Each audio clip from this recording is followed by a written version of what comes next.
If you are watching this on March 19th, 2026, stop everything you are doing right now, because what just unfolded on the Korean Peninsula 5 days ago has permanently changed the security calculus of this entire region, and the world's response to it is still developing in real time.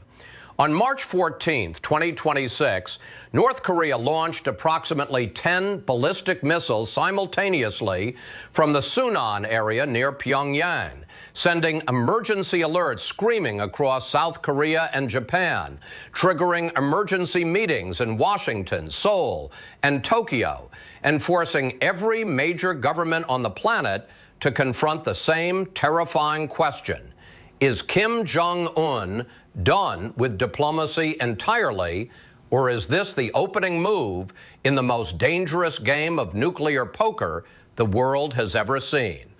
The answer, as you are about to find out, is far more complicated than any headline is telling you. Let that number sink in for a moment. 10 missiles, not one, not two, not the single launch provocations that Pyongyang has used for decades to rattle nerves and demand attention. 10 missiles fired simultaneously, traveling approximately 350 kilometers before splashing down in the waters between the Korean Peninsula and Japan. According to North Korea's own state-controlled media, 12 600-millimeter caliber ultra-precision multiple rocket launchers and 2 artillery companies were involved in the launch. The Diplomat: this was not a test. This was a demonstration, a choreographed military performance designed to send one message louder than any missile could travel on its own.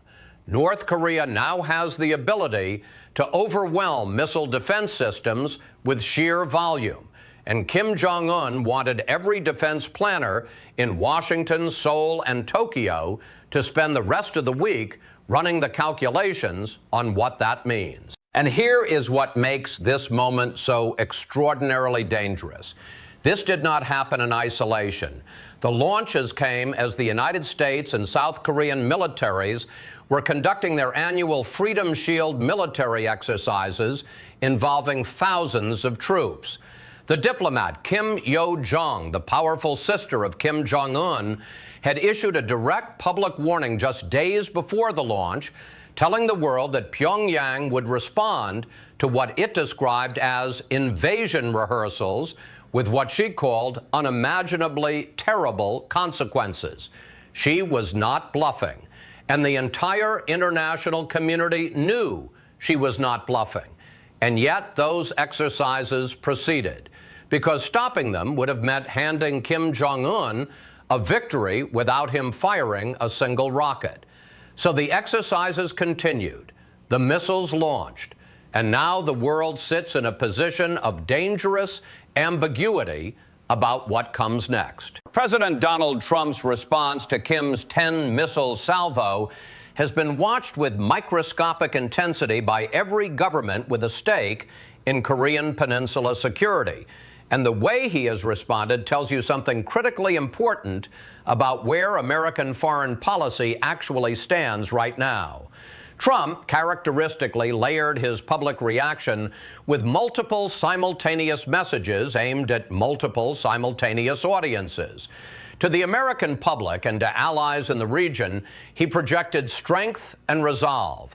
When asked about North Korea's missile activities, Trump appeared to downplay the significance with characteristic confidence, saying, "He's been launching missiles for decades, right?" But behind that casual public posture, the machinery of American military deterrence was already moving. Strategic assets were repositioned toward the Korean Peninsula. B-1B Lancer bombers conducted visible show-of-force flights in coordination with South Korean aircraft. Joint live-fire exercises between American and South Korean ground forces were staged with the kind of high-profile media coverage specifically engineered to communicate one thing to North Korean military commanders: we are ready, we are watching, and we are not going anywhere. To Kim Jong-un personally, Trump's response carried something more subtle and more strategically significant.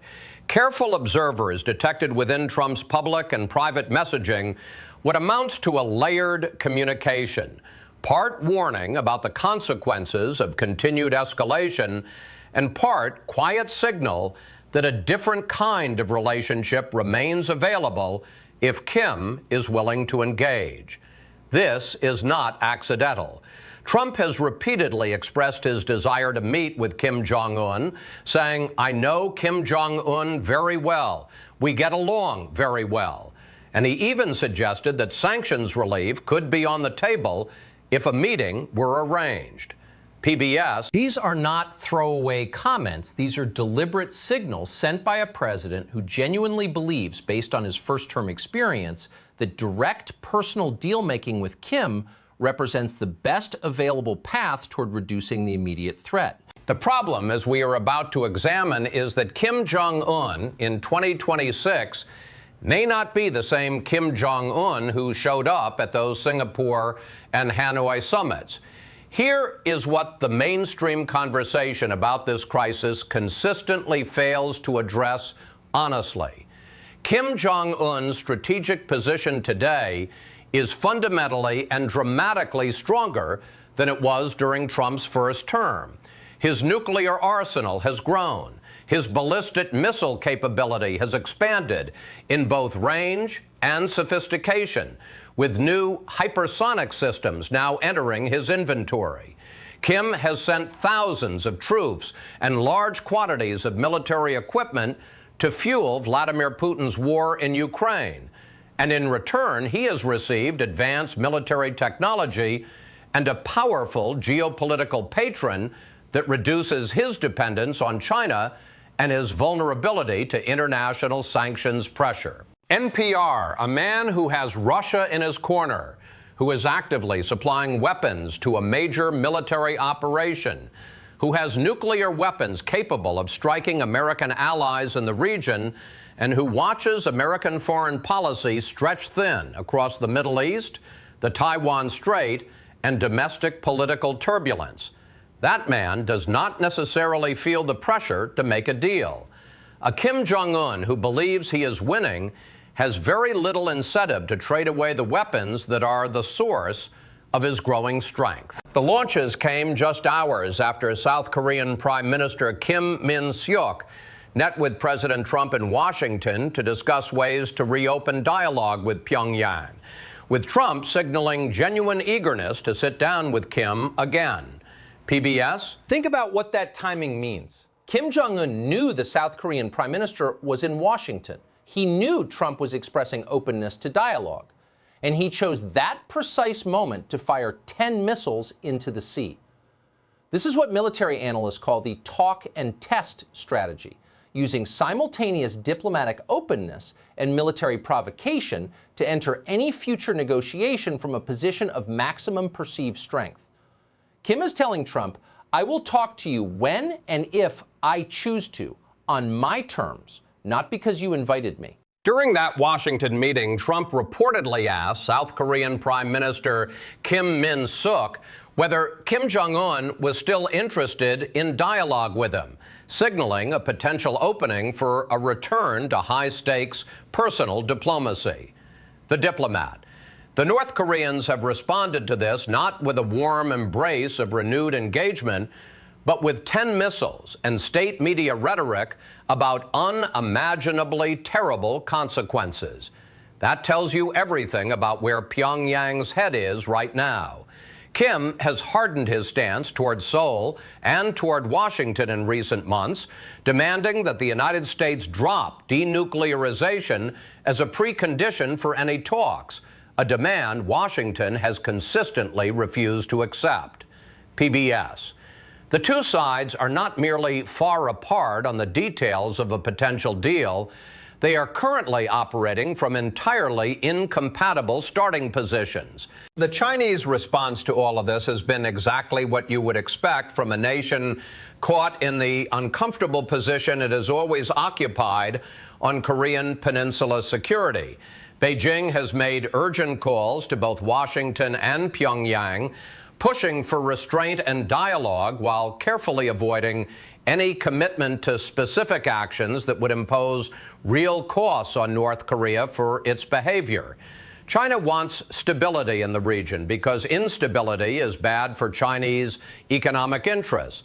But China also wants to maintain North Korea as a buffer state between its border and American-allied South Korea.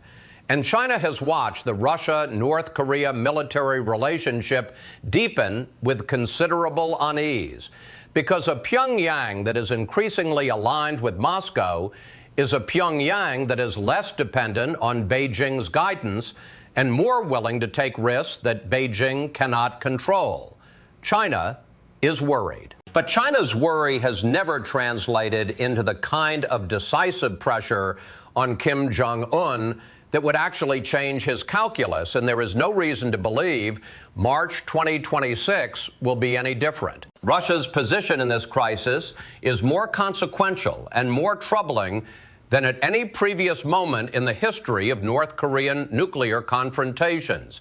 Moscow has been conspicuously restrained in its public criticism of North Korea's missile launches, while being extremely vocal in condemning American military responses and alliance activities in the region.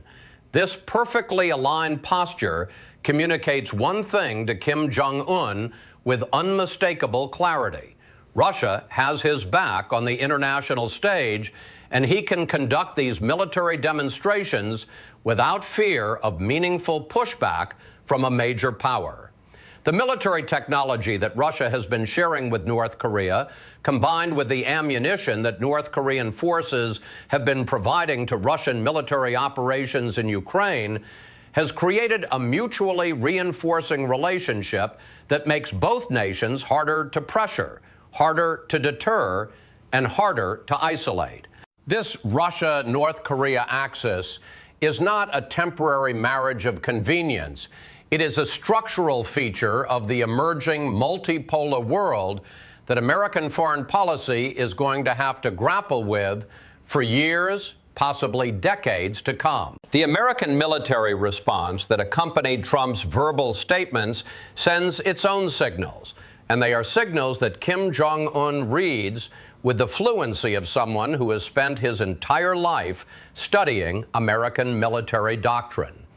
The repositioning of strategic assets, the bomber flights near the peninsula, the heightened readiness postures for THAAD in South Korea, Patriot batteries at American and Allied installations, and Aegis-equipped destroyers in the surrounding seas, all of these moves are the language that Kim understands most clearly. Not press conferences, not social media, not diplomatic statements, the actual physical movement of military hardware.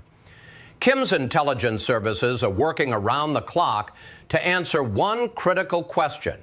Is this a deterrent demonstration designed to create negotiating leverage, or is this the beginning of a genuine military escalation? The answer to that question determines Kim's next move. And right now, the answer is genuinely uncertain. South Korea and Japan, the nations whose territory and whose people are most immediately at risk from North Korean military action, are in intensive consultations with Washington right now. Both governments want the same thing: reassurance that their security interests will not be traded away in a bilateral Trump-Kim personal deal that addresses American concerns about long-range ICBM capability, while leaving Seoul and Tokyo exposed to continued short and medium-range missile threats and conventional military pressure.